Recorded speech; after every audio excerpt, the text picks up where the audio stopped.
Anti-vaccines.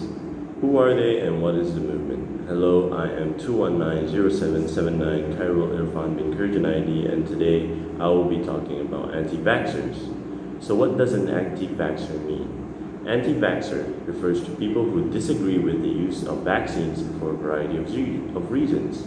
For example, some view vaccines as an infringement on their human rights. Vaccines are one of the safest and most effective health interventions for infectious diseases. They have had a staggering impact on reducing the burden of infectious cases worldwide. However, a minority of people oppose their use, and some actively spread misinformation about the safety and effectiveness of vaccines. Anti-vaccine movement is not something new. Since 1800, people have rejected vaccination for chickenpox, taken from skin blemishes of smallpox patients. Among the many reasons they rejected the vaccine includes hygiene issues at the time and the safety.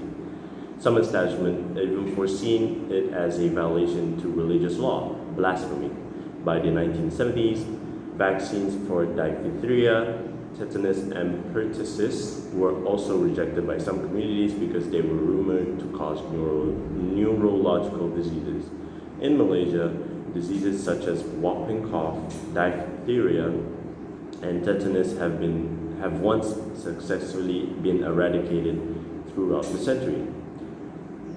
By the late 2000s, however, due to the anti-vaccine movements, these diseases have reappeared and pose a threat not only to our children in our country, but also to high-risk adults.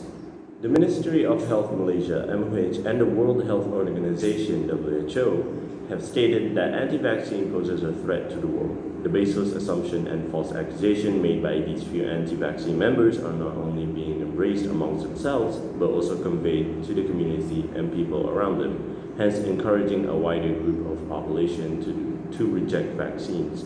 Finally, due to the existence of the anti-vaccine group, the herd immunity that has been built for ages begins to shamble, making diseases that have been prevented for years risen once more.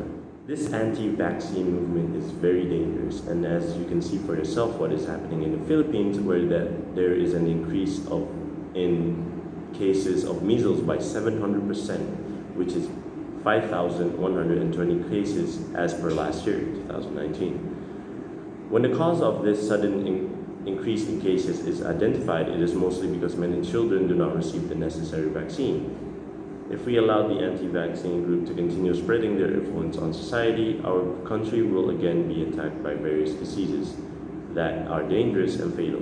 This can prove to be detrimental. So what are vaccines?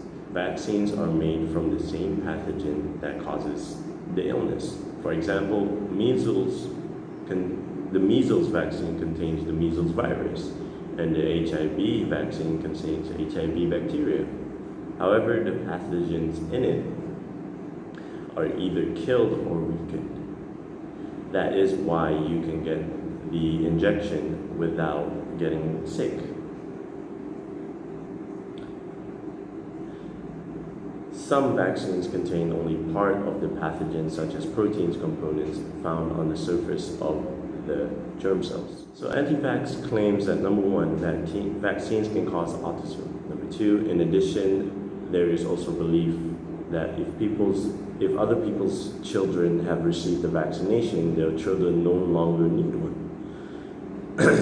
There is also a concern that the vaccine carries many serious side effects. There are also a handful of people who are worried about the content of vaccines. Number five, in Malaysia, most of the doubts that arise regarding the use of vaccines were superimposed by the report of non-essential vaccines containing remnants of porcine, which is pig. If there is any doubt, then ask your doctor rather than trusting social media.